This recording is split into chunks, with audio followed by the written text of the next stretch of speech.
Let's learn how to set up Find to run your code using live previews. Head to Projects and click on the settings icon of the relevant repository.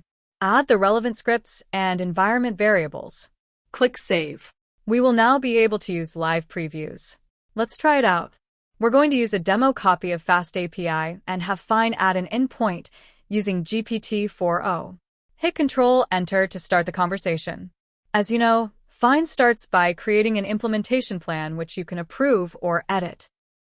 In this case, it's perfect, so I'm going to click Implement and let Find start coding. On the right-hand side, I can see the code as it's being written. I can also click the book icon at the top to see where Find is drawing the knowledge from my codebase.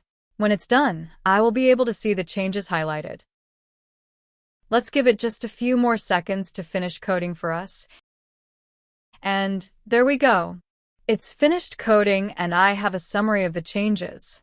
Before I click Create a PR, let's run the code. Find spins up a new dev container and has to load all the relevant files, so for larger projects, this can take a couple of minutes. In our example, as it's just a demo repository, it's a lot quicker.